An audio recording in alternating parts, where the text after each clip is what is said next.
Hello everyone, happy June, which came in with a blast, with 3 X-class flares yesterday. That same sunspot which had produced the extreme geomagnetic storm of the 11th, 12th of May is back. And this is just the beginning. I told you June would be an intense month. We have that exact trine between Jupiter and Pluto, which is one of the main drivers of super solar activity.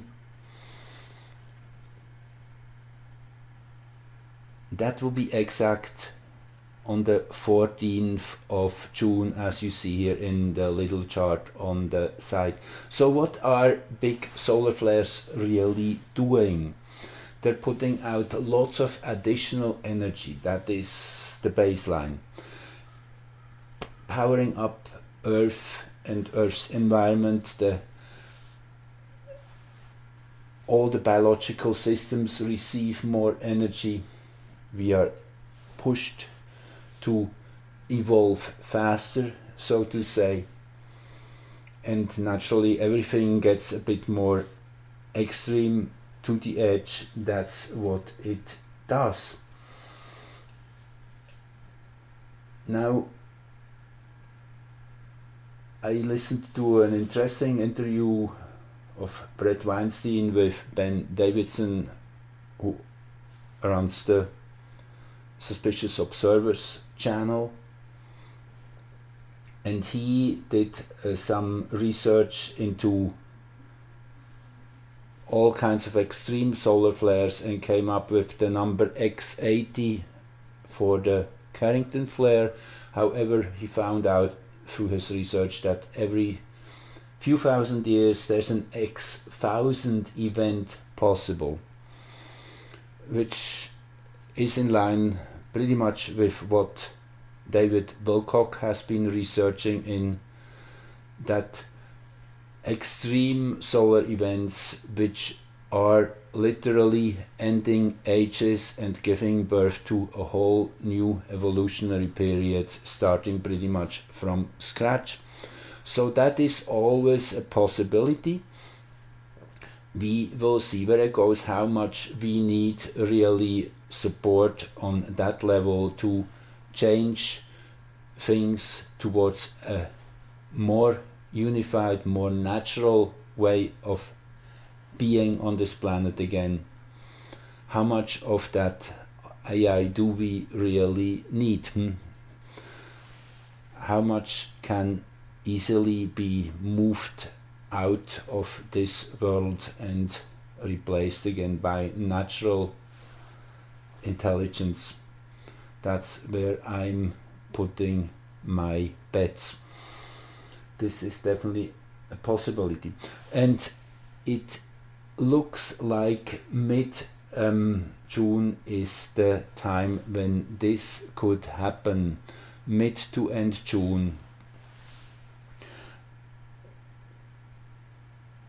So this just as a little intro here into the month of change. Why do I say that? It's the number 5 which comes into play. It's the 6th month of an 8 year, which adds up to a 14. 14 is about renewal. It's also reducing to a 5. We're coming out of a 13.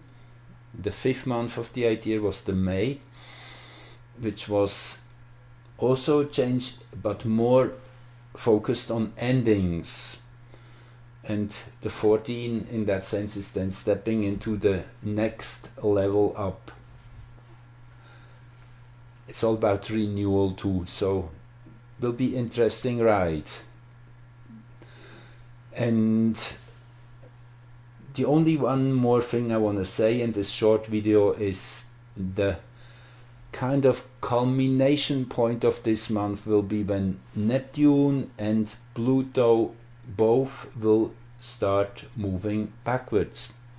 Neptune at 29:55 in Pisces, at the very edge of the last degree of the zodiac, and then going back into reverse mode for several months, in pretty much in tune with Saturn, who's turning backwards 3 days later on July the 2nd. So up to then we are still moving forward in this, into the depth of the ocean. And yes, I'm wishing you a great ride through this month of June. Please look at my follow-up video, which gives you a bit more details on what's coming up shortly in the next few days. Okay, thank you for being here. Love you all. Bye bye.